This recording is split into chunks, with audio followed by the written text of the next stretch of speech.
Jadi apa yang dinubuatkan di dalam Wahyu pasal yang ke-6 ini adalah bahwa krisis ekonomi akan menimpa dunia dan juga dialami oleh orang percaya. 2023 itu bukan tanpa alasan IMF bilang itu gelap ya Pak ya. Jadi ada beberapa faktor yang kita harus hati-hati dan waspada. Indonesia sangat dipuji Pak dengan perkembangan infrastrukturnya.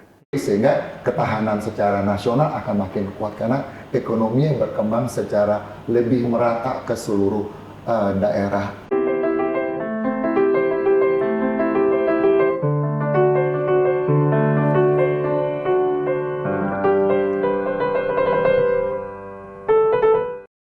Bapak-bapak, ibu-ibu, saudara-saudara, teman-teman pemuda dimanapun Anda berada. Selamat jumpa dalam pelayanan podcast perdana GRI Kebonjeruk, Truth and Love. Shalom, salam sejahtera, dan salam sehat. Pada edisi perdana ini, kita akan bersama-sama berbincang-bincang mengenai ekonomi Indonesia tahun 2023. Di sebelah kiri saya adalah Bapak Pendeta Antonius Un. Beliau gembala sidang daripada Gereja GRI Kebonjeruk, sekaligus juga pengamat ekonomi dan politik. Terakhir, beliau menyelesaikan studi PhD-nya di Free University. Di sebelah kanan saya adalah Bapak Andi Tendian, Bachelor Economics dari SMU. Beliau pernah bekerja di perusahaan teknologi penyedia data keuangan di Singapura, dan beliau juga sekarang menjadi pelaku usaha dan juga pengamat ekonomi. Ada dua hal besar yang seringkali ramai dibicarakan sampai saat ini, dan mungkin menjadi momok ekonomi. Saya kutip ada tema yang mengatakan agak bombastis sebetulnya, siapkah Anda menghadapi kiamat ekonomi 2023? Hal yang pertama yang menjadi masalah adalah apakah Indonesia akan mengalami resesi seperti negara-negara lain. Dalam salah satu pidatonya, Presiden Jokowi mengutip dari IMF, mengatakan bahwa sepertiga ekonomi dunia, yang berarti 70 negara, itu sedang berada di dalam mengalami persoalan resesi. Ada 47 negara pasien IMF, dan masih banyak lagi yang antri mau masuk ke sana. Momok yang kedua dari negara-negara besar termasuk negara maju adalah inflasi. Kita bersyukur inflasi Indonesia tahun 2022 5,5%. Walaupun di atas prediksi APBN 2022 3,6%. Ini oke dibanding dengan Amerika Serikat, Eropa, Inggris, ataupun Brazil. Jadi Indonesia sesungguhnya keren, saudara-saudara. Pertanyaannya adalah bagaimana tahun 2023? Situasi global masih tidak menentu. Khususnya perang Ukraina-Rusia masih terus berlangsung dan entah kapan berhenti.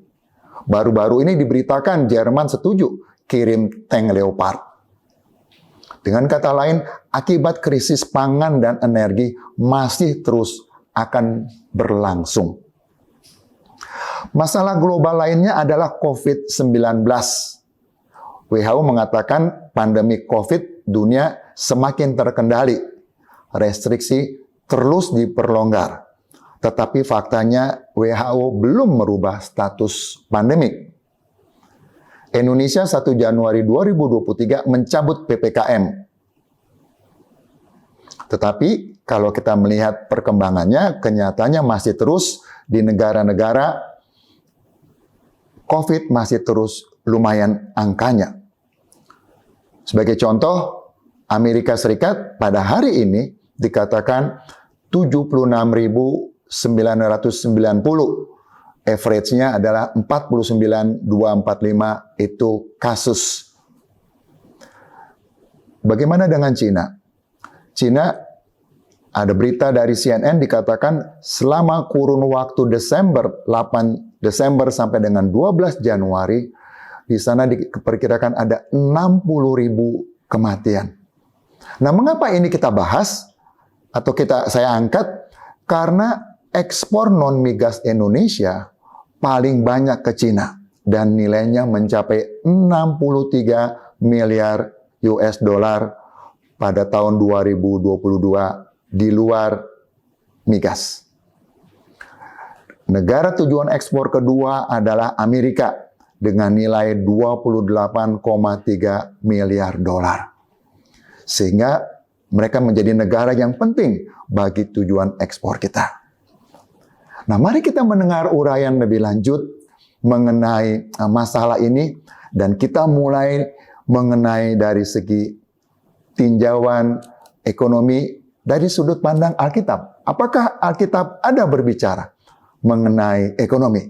Saya undang Pendeta Antonius untuk menyampaikannya. Terima kasih Pak Robert, Pak Andi. Jadi saya tertarik untuk melihat bahwa inflasi kalau kita baca itu kenaikan harga-harga barang disebabkan oleh salah satunya adalah perang Rusia dan Ukraina, dan ini adalah kemudian krisis energi dan krisis pangan. Kalau kita baca di dalam Wahyu pasal yang ke-6 itu sebenarnya hal ini sudah dinubuatkan di dalam Wahyu, bahwa memang Wahyu tidak menubuatkan adanya krisis ekonomi pada tahun ini, tetapi secara general, secara prinsip Wahyu menubuatkan bahwa memang akan ada krisis ekonomi yang juga dialami oleh orang percaya. Dan di dalam Wahyu pasal yang ke-6 itu, di dalam meterai yang ketiga, dikatakan begini, dan ketika anak domba itu membuka meterai yang ketiga, aku mendengar makhluk yang ketiga berkata, mari. Dan aku melihat sesungguhnya ada seekor kuda hitam dan orang yang menungganginya memegang sebuah timbangan di tangannya. Dan aku mendengar seperti ada suara di tengah-tengah keempat makhluk itu berkata, secupak gandum sedinar dan 3 cupak jelai sedinar. Tetapi janganlah rusakkan minyak dan anggur itu. Di sini timbangan adalah simbol daripada ekonomi. Dan di sini dikatakan bahwa secupak gandum sedinar, 3 cupak jelai sedinar. Secupak gandum itu kira-kira seperti 2 tangan kita.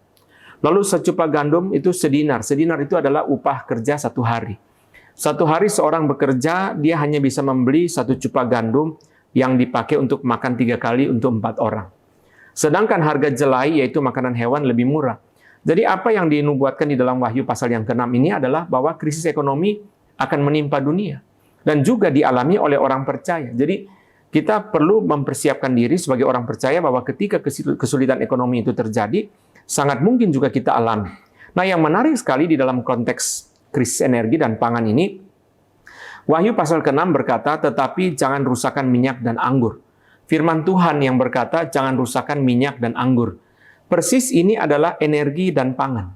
Minyak dan anggur adalah 2 kebutuhan dasar pada waktu itu. Minyak dipakai untuk lampu, minyak itu juga dipakai untuk pengobatan, dan juga anggur itu adalah minuman yang menghangatkan pada waktu musim dingin.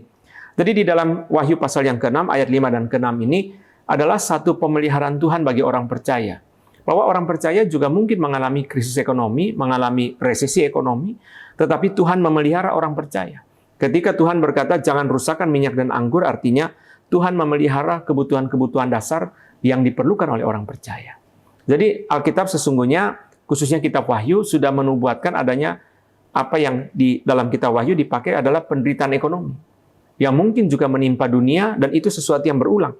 Memang Wahyu tidak menubuatkan satu peristiwa sejarah secara spesifik, misalnya perang Rusia-Ukraina, tetapi secara prinsip Wahyu menubuatkan adanya kejadian-kejadian yang menimpa, di antaranya adalah krisis ekonomi. Tetapi kita bersyukur Tuhan memelihara kebutuhan dasar dari orang percaya. Nah, ini adalah suatu penghiburan bagi kita pada waktu kita mengingat akan adanya inflasi yang disebabkan oleh krisis energi dan pangan di Rusia dan Ukraina. Terima kasih Bapak Pendeta. Bagaimana dari segi ekonominya nih sekarang nih, ya, dunia realnya yang kita hadapi nih? Silakan Pak Andi.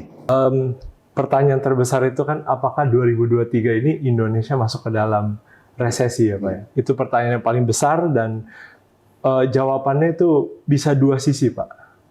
Kita nggak tahu pastinya, karena gimana pun sebagai ekonom itu kita hanya bisa memprediksi Pak.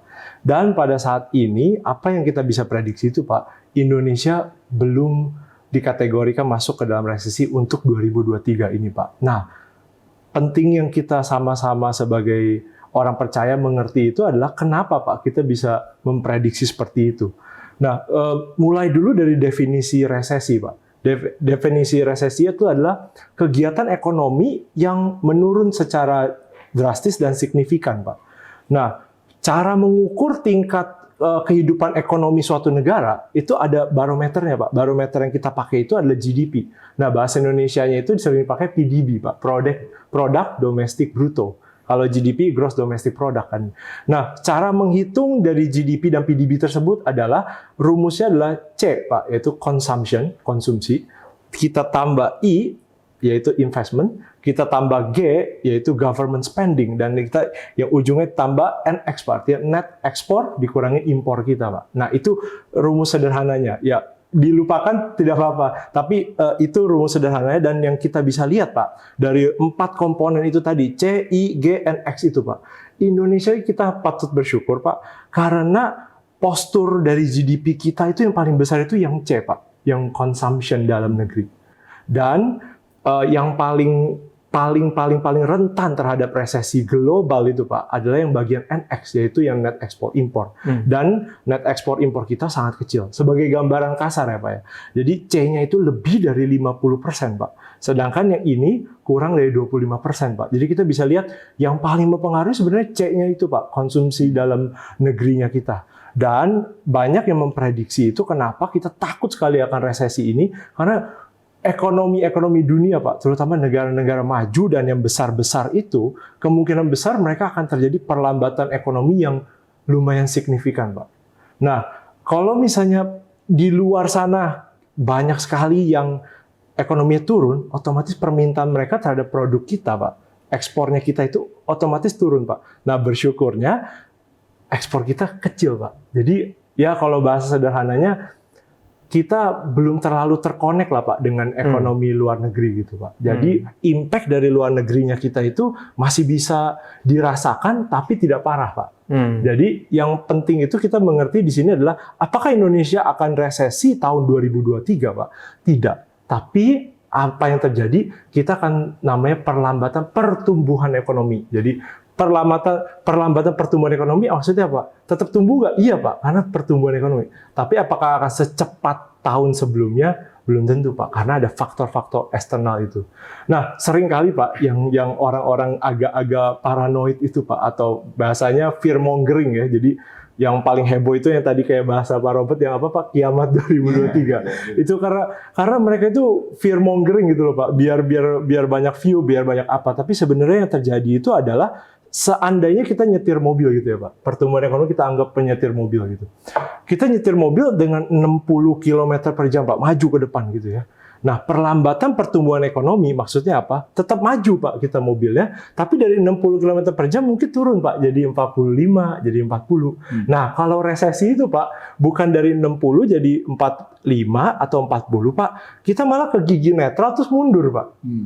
Iya. Negatif ya? Negatif, Pak, pertumbuhan ekonominya. Jadi, apakah Indonesia sampai negatif?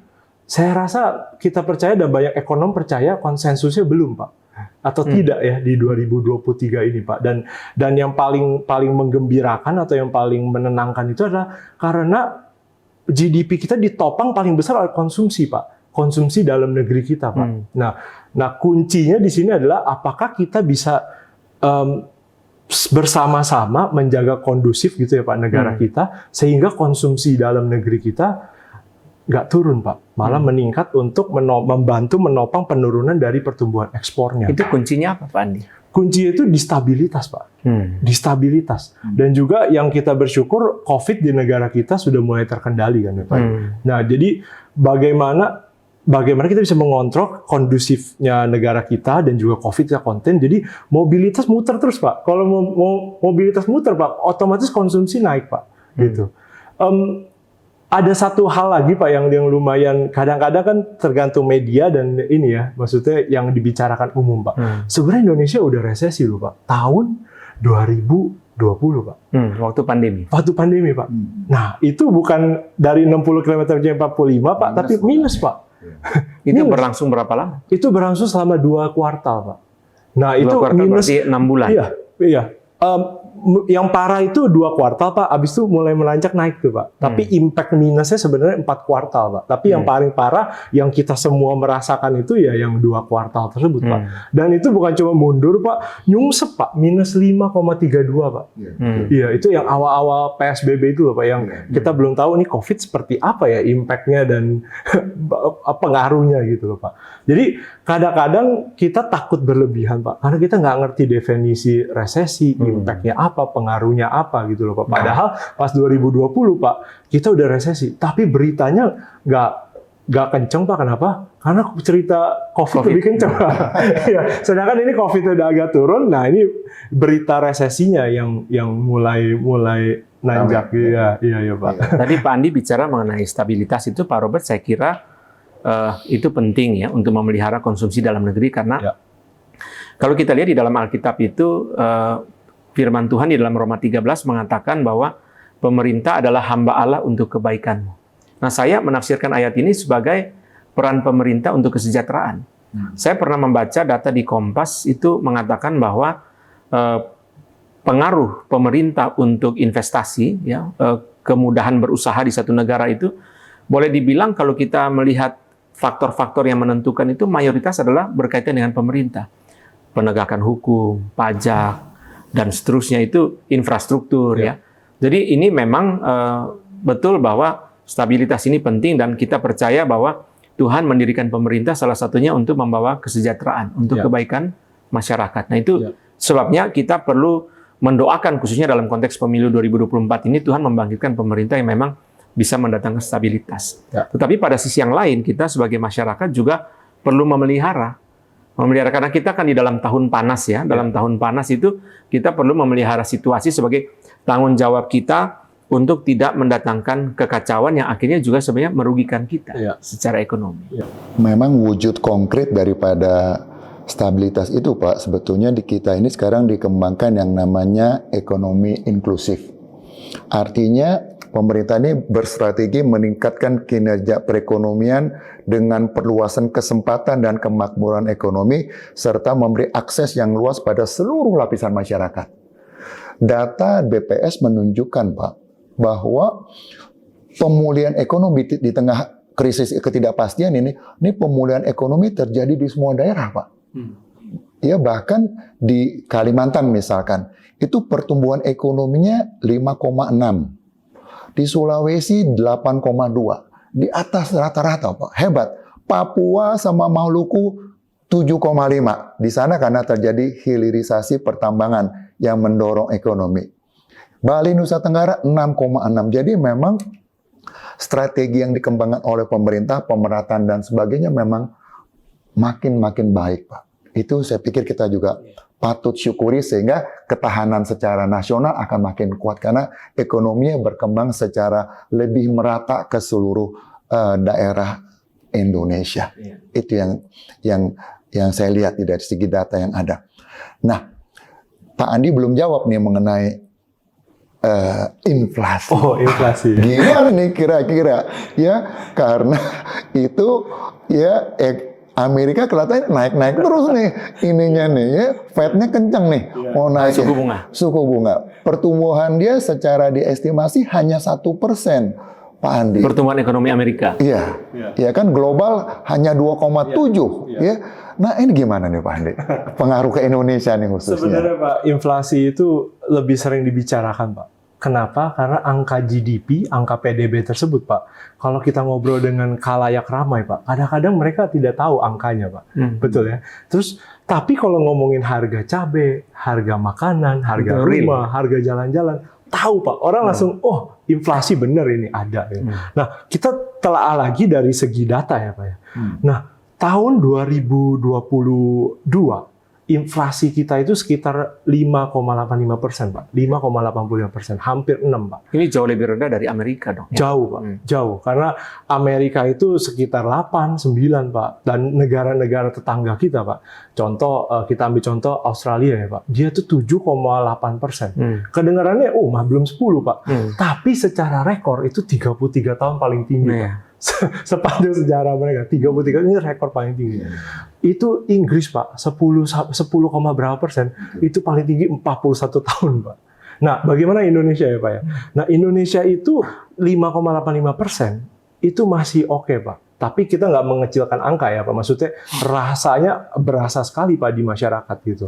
Dan salah satu komponen kita selalu melihat angka dan pertumbuhan dan pergerakan ya Pak. Tapi kita tahu kenapa, itu yang penting Pak. Nah, kenapa kita bisa 5,85% ya Pak? Itu karena kenaikan BBM Pak di bulan September tahun 2020. Ini pengaruh dari harga minyak dari perang. Ya? Yes. Jadi faktor eksternal itu yang mempengaruhi kita Pak. Jadi 5,85 itu pengaruh kenaikan BBM Pak. Sebelum kenaikan BBM di tengah-tengah seluruh dunia udah naiknya berapa persen Pak, kita masih relatif stabil Pak. Angka inflasi kita di angka sekitar 2, 3, atau 4 Pak. Nah, begitu BBM kita lepas Pak, kita naikin harganya, itu naik Pak. Nah, bersyukur sekali Pak, kali ini kenaikan BBM impact-nya nggak sedalam kenaikan BBM kita sebelumnya. Nah, 5,85% ini Pak kelihatan sangat-sangat oke. Kenapa Pak? Karena dari sejarahnya kita Pak, kita pernah naikin BBM pas zaman tahun 2005 Pak. Itu BBM-nya naiknya 80% dan inflasinya 18% Pak. Hampir 20%. Luar biasa. Jadi waktu itu bensin dinaikin 87%, solar naik 100% Pak.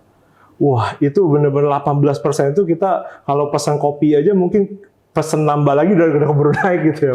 Jadi itu berasa Pak. Jadi 5,85 itu sangat-sangat oke Pak untuk kenaikan BBM, dan di tengah-tengah tekanan secara eksternal 5,85 ini masih oke. Dan yang lebih penting lagi Pak, 5,85 ini ketika dia naik ya Pak ya.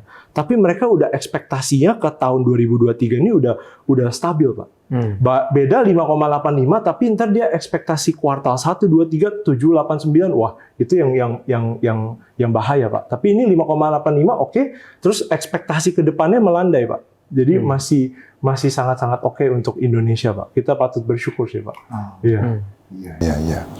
Nah, menyikapi hal ini menurut Pak Antonius pun sebagai orang Kristen kira-kira berespon ke depan nih kira-kira bagaimana nih Pak? Apa yang harus mereka lakukan? Kita percaya bahwa pemerintah yang baik itu anugerah umum dari Tuhan. Kita percaya kondisi ekonomi yang baik itu adalah anugerah umum dari Tuhan. Jadi kita melihat misalnya ketika Alkitab bicara mengenai pemerintah yang baik, pemerintah yang adil ya. Kalau tadi Pak Robert sempat menyinggung mengenai pemerataan itu juga sebenarnya adalah kalau kita melihat Roma pasal ke-13 itu menekankan kepada fungsi keadilan, itu fungsi utama pemerintah. Jadi ekonomi pun sebenarnya ditempatkan di dalam konteks keadilan, itu adalah spiritnya Roma 13. Termasuk juga pendidikan, kesehatan, ya, dan seterusnya. Jadi kita bersyukur memang tidak bisa kita pungkiri bahwa Indonesia melewati pandemi atau menangani pandemi dengan cukup baik. Ini satu fakta yang juga diakui oleh internasional. Saya percaya bahwa ini tentu ya memudahkan kita untuk recovery secara ekonomi ya. Itu adalah hal yang kita tidak bisa pungkiri.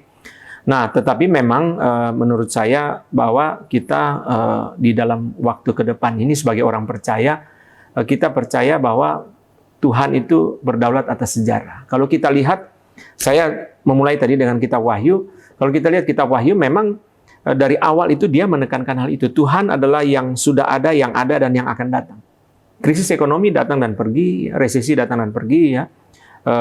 Termasuk juga pandemi, 100 tahun yang lalu ada dan sekarang ada lagi. Tetapi kita percaya bahwa Allah itu berdaulat atas sejarah.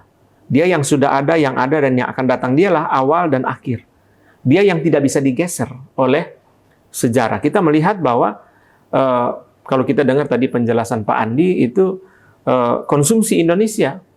Nah ini kan kalau kita melihat dampak daripada perang kan kita secara manusia khawatir ya, karena memukul energi dan pangan. Ini adalah kebutuhan pokok yang tadi kita singgung di depan. Tapi lalu Pak Andi tadi jelaskan bahwa ternyata elemen konsumsi itu signifikan. Ya ini berarti apa? Ada berkat Tuhan yang lain yang di luar pemahaman kita sebagai orang awam bahwa Tuhan juga memberkati Indonesia di dalam pengertian tadi konsumsi yang membuat sehingga kemudian itu tidak sampai menjadi resesi misalnya. Ya.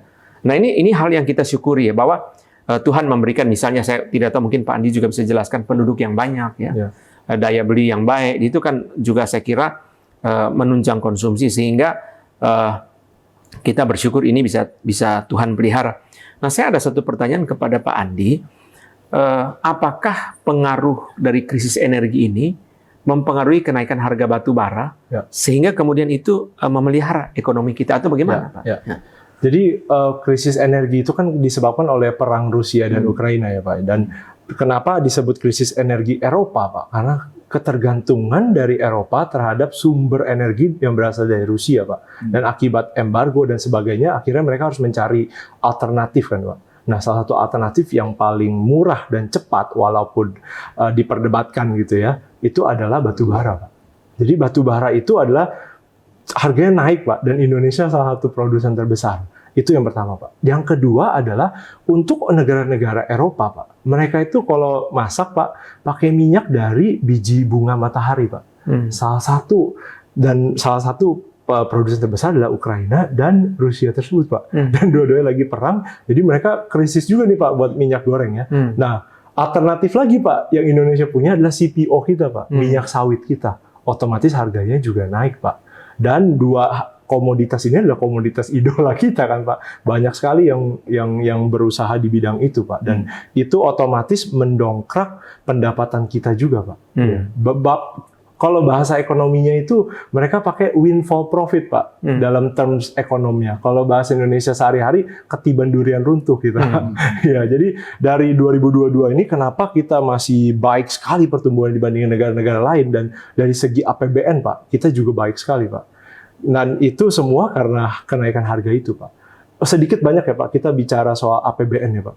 APBN itu ketika dia COVID Pak, sesuai undang-undang cuma boleh maksimum itu defisitnya Pak. Maksudnya penerimaan dibandingkan pengeluaran cuma boleh lebih besar 3% Pak.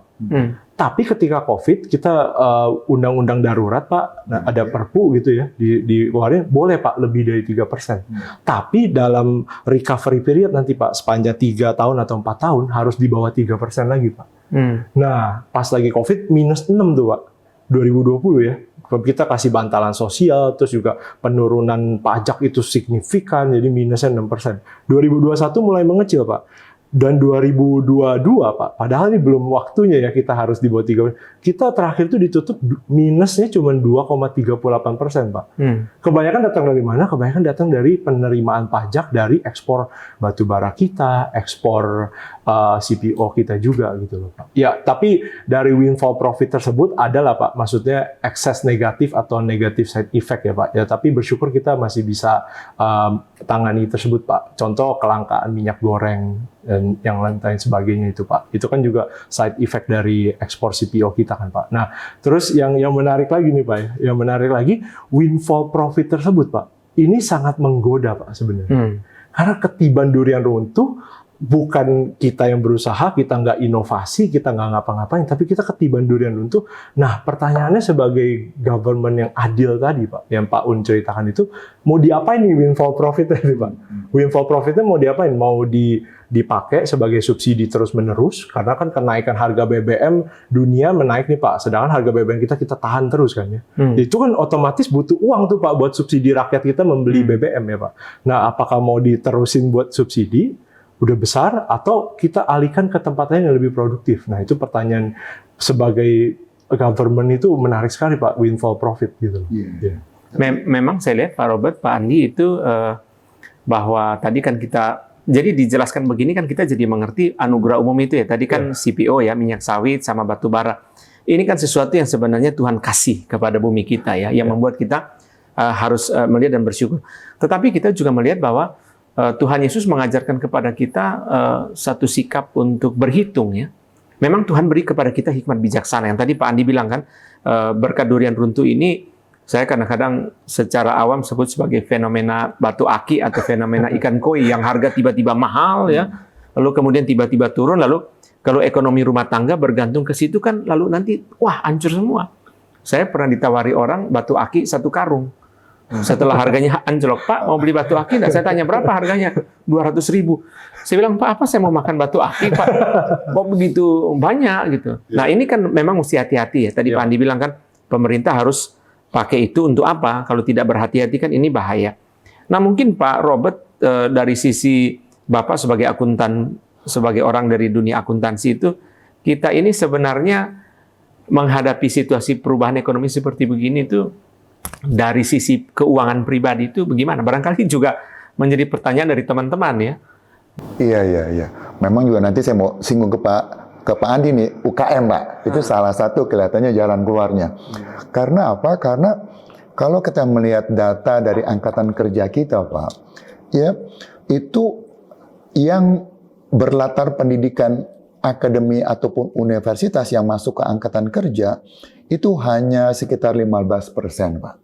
15%. Jadi kemungkinan mereka yang masuk ke angkatan kerja dan kemungkinan mereka lah yang menghasilkan income yang cukup tinggi, kan gitu, Pak. Tetapi sebagian besar kalau saya lihat dari data BPS tahun 2020 yang ada di sini, itu sebagian besar angkatan kerja kita SD, SLTP itu besar sekali ya, sekitar ya tadi bisa jadi hanya 80%, Pak. Artinya mereka bekerja tapi income-nya rendah. Ya dong. Ya dapat sehingga dikatakan dia mesti ada usaha yang lain. Itu di sepanjang saya keluar dari kompleks, Pak, itu sepanjang jalan di dekat rumah saya itu kulinernya macam-macam. Kita pokoknya kalau mau makan ada aja macam-macam, Pak. Jadi saya ngelihat ini menjadi salah satu yang harus katakan pemerintah perlu menyalurkan tadi windfall itu kepada UKM, Pak, kepada usaha kecil menengah itu sebagai jadi nggak cukup dia katakan kalau dia cuma PNS aja gitu ya, atau kerja yang terlalu kecil, atau dia yang katakan sebagai OB yang kecil-kecil, mereka harus upaya yang lain. Nggak bisa cuma satu, mesti ada 2 atau 3 upaya.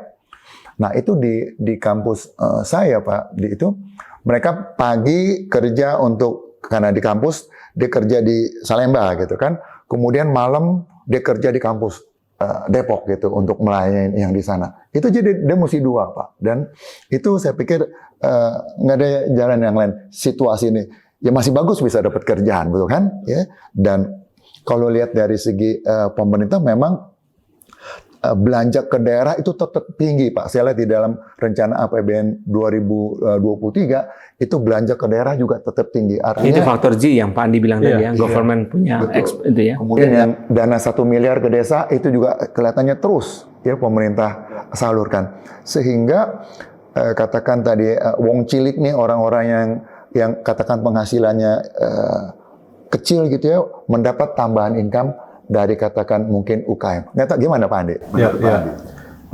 Banyak hal yang bisa diskusi itu, Pak. Tadi banyak sekali insight ya, Pak. Tapi yang paling menariknya soal UMKM ya, Pak. UMKM ini adalah salah satu tulang punggung ekonomi Indonesia, Pak. 98% dari semua unit ekonomi kita itu sebenarnya UMKM, Pak. Dan UMKM ini adalah salah satu, kita bisa sebut pahlawan dalam tanda kutip ya. Keluar dari krisis 98 juga gara-gara UMKM kita resilient gitu loh, Pak. Mereka bisa kalau nggak bergantung sama permodalan asing dan nggak bergantung terhadap hutang bank, Pak. Jadi pas tahun 98 mereka salah satu yang bangkit duluan, Pak. Terus tahun 2008, Pak, itu juga di luar itu kena subprime mortgage crisis, di mana-mana krisis keuangan. UMKM kita lagi, Pak, jadi dalam tanda kutip jadi penyelamat kita. Itu kenapa bisa gitu, Pak Andi? Nah, pertama, Pak, ada banyak hal yang bisa kita lihat ya. Yang pertama itu adalah UMKM ini, Pak, produksi barangnya kebanyakan adalah barang keperluan kita sehari-hari, Pak. Tukang bakso, tadi Bapak cerita yang di depan kompleks. Di depan kompleks ya, itu kan kebutuhan sehari-hari, Pak. Mau krisis, nggak krisis, kita tetap makan, Pak.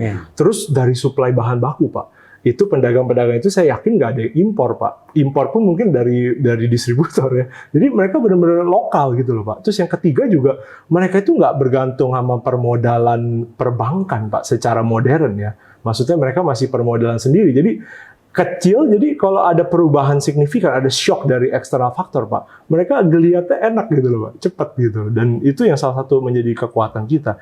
Cuman ada satu hal yang menarik lagi, Pak. UMKM itu tulang punggung, Pak. Tapi sayangnya, Pak, itu belum jadi motor growth-nya kita, Pak. Nah, ini yang penting, Pak. Tulang punggung besar, Pak. Kalau tulang punggung kita kuat dan kita bisa actually bantu mereka untuk bergerak lebih cepat, Pak.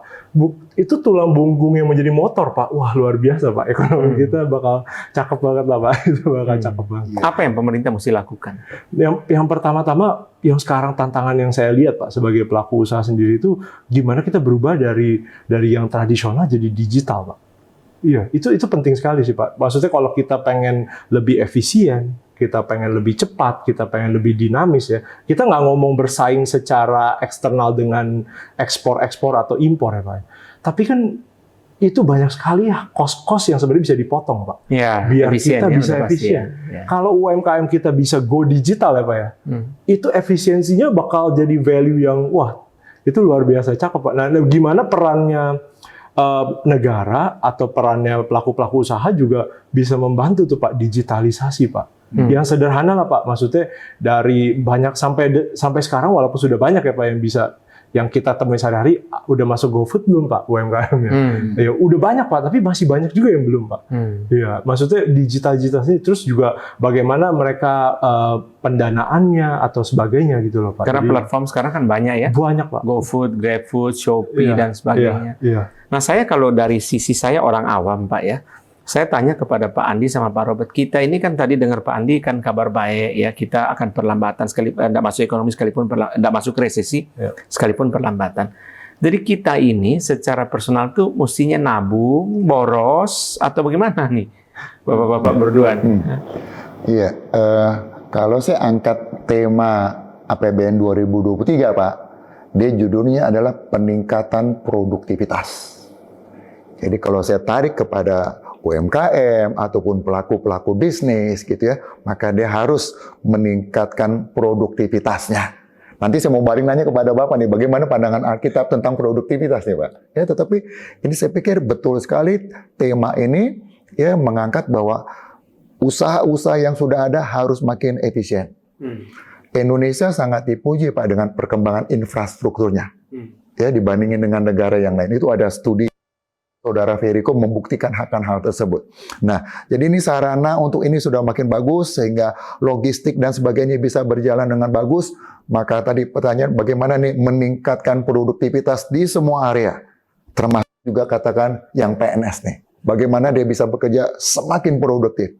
Mereka yang di sektor swasta juga bagaimana dia semakin produktif. Sektor UMKM juga bagaimana mereka harusnya semakin produktif. Sehingga meningkatkan daya saing dengan katakan negara lain. Karena ya kenyataannya dengan global ini impor juga akan masuk terus gitu kan. Saya mengamati atau saya juga ini karena usia makan mesti banyak buah gitu Pak ya. Kan ini buah impor juga banyak. Buah kita juga banyak. Nah, ini kelihatannya kalau ke sektor buah-buahan atau ini kita masih kurang nih Pak. Ya, kurang. Dan memang pertanian agak turun nih Pak Andi. Padahal kita tanah begitu luas dan sebagainya. Ini saya pikir bagian yang harus dikembangkan. Saya ingat dengan saudara kita nih, Bapak Pendeta Calvin yang punya ada saudara kebun jeruknya Pak di Sumatera gitu kan. Itu kemarin saya ngomong itu juga saya pikir produktivitasnya harus makin ditingkatkan ke depan. Ya, itu kali Pak. Nggak tahu Pak Andi. Ini kan kita ngomongin resiko 2023 ya Pak ya temanya. Jadi 2023 itu bukan tanpa alasan IMF bilang itu gelap ya Pak ya. Jadi ada beberapa faktor yang kita harus hati-hati dan waspada Pak. Jadi kita aman tapi waspada. Karena ada faktor eksternal yang gimana pun walaupun kita nggak connected Pak, kita tetap di dunia Pak. Jadi tetap ada apa resiko-resikonya Pak. Jadi investasi nggak boleh sembarangan. Ya, resiko yang paling besar itu kan eskalasi perang, Pak. Itu salah satu yang sudah sering dibicarakan. Yang kedua juga bagaimana krisis energi Eropa dan ini nggak makin parah, Pak. Sedikit ya cerita, Pak. Kalau di Eropa ini krisis energinya lumayan oke tahun 2022 karena musim dinginnya nggak terlalu dingin, Pak. Jadi ini kalau bahasa teologisnya mungkin anugerah umumnya ada juga, Pak, buat Eropa, bukan cuma buat Indonesia, Pak. Jadi udah siap-siap Pak, ternyata nggak terlalu dingin. Sekarang itu di atas 90% Pak tangki gasnya mereka gitu. Tapi tetap harus hati-hati Pak. Tapi 2023 itu 2022 nggak terlalu dingin, 2023 belum tentu loh. Iya, entar krisisnya baru kelihatan di tengah tahun, Pak. Ketika mereka mulai pakai nih, kita pas mulai ngisi, nah harga baru mulai naik lagi. Nih. Jadi hati-hati. Yang ketiga juga tak bisa dipungkiri, Pak. Rekan trading kita secara eksternal itu ekspor impor itu yang terbesar kan dari RRT, Pak. Dari China, Pak. Dan China itu lagi berubah nih, Pak, dari zero COVID policy jadi living with COVID, Pak. Nah, kita harus lihat juga nih transisi mereka ini smooth apa enggak, Pak? Berdarah-darah apa enggak gitu. Dan ini semua bakal mempengaruhi, Pak. Karena China harus diakui juga pergerakan mereka sedikit aja ada impact buat dunia, Pak. Terutama harga komoditi, harga batu bara, Pak. Kalau mereka misalnya mulai bangkit, produksinya butuh energi dan sebagainya, itu semua mempengaruhi Pak harga komoditi. Pak Anton, Pak Andi, tak terasa nih kita sudah kurang lebih 40 menit kita sudah bicara nih. Kelihatannya kita harus mengakhiri bincang-bincang kita. Tapi saya kasih waktu sedikit kepada Pendeta Pak Anton nih mengenai tadi produktivitas. Apa kata mengenai produktivitas? Karena itu salah satu kunci untuk kita benar-benar memakai kesempatan yang di tengah-tengah kesulitan ini. Benar-benar. Saya kira produktivitas juga penting karena untuk membantu menghasilkan diversifikasi energi atau pangan. Mungkin energi ini lebih rumit ya secara teknologi ya. Tetapi juga barangkali ada banyak hal ya supaya tidak inflasi jadi barang lebih banyak karena produktivitas kan. Tapi kalau kita lihat memang di dalam perumpamaan talenta yang Tuhan Yesus berikan itu tampak sekali bahwa Tuhan Yesus itu mendorong untuk pengembangan. Jadi yang diberi 5 talenta, dia menghasilkan 5 talenta, 2 talenta diberikan 2 talenta, dan keduanya itu diberikan pujian yang sama. Baik yang 5 maupun yang 2 talenta, hai hambaku yang baik dan setia. Berarti apa? Berarti Tuhan Yesus bukan membedakan mereka dari hasil yang mereka capai, tetapi bahwa dari usaha yang mereka capai, yang mereka lakukan ya untuk maju. Nah, hamba yang punya 1 talenta itu disebut sebagai hamba yang malas dan jahat, bukan karena dia itu tidak mengembangkan. Kalau kita lihat memang dia ada baik juga ya, dia bukan seperti anak yang hilang itu yang memboroskan 1 talenta jadi tidak ada kan. Tetapi menjadi problem adalah dia itu pertama mempersalahkan tuannya. Artinya apa? Artinya dia tidak evaluasi diri kan.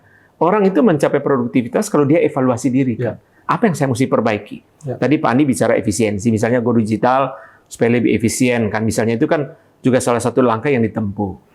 Nah, tetapi yang menjadi lebih serius adalah bahwa hamba 1 talenta ini dia itu tidak memikirkan, mengusahakan pengembangan. Jadi sebenarnya ketika kita berusaha untuk maju itu kan di belakangnya ada kreativitas, ada kerja keras, ada rajin, ada efisiensi tadi penghematan dan sebagainya. Ini kan berada di belakang usaha untuk mengembangkan. Jadi sebenarnya kita mesti menangkap pesan yang Tuhan Yesus berikan melalui perumpamaan 5 talenta, 2 talenta itu bahwa kita mesti mengembangkan apa yang Tuhan percayakan kepada kita.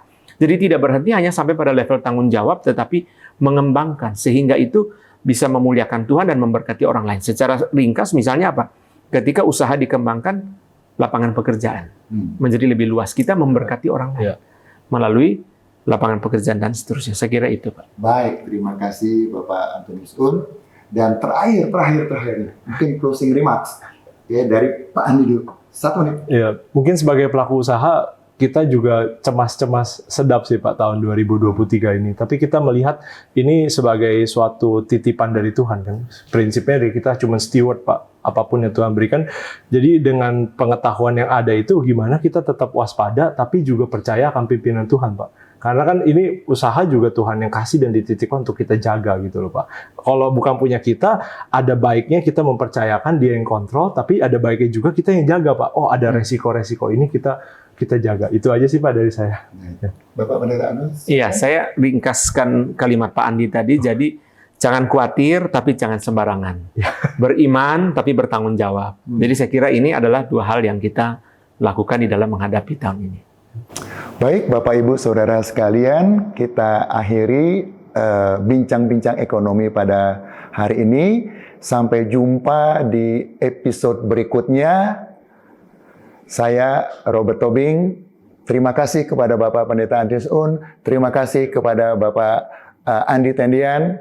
Sampai jumpa di episode berikutnya. Salam sehat.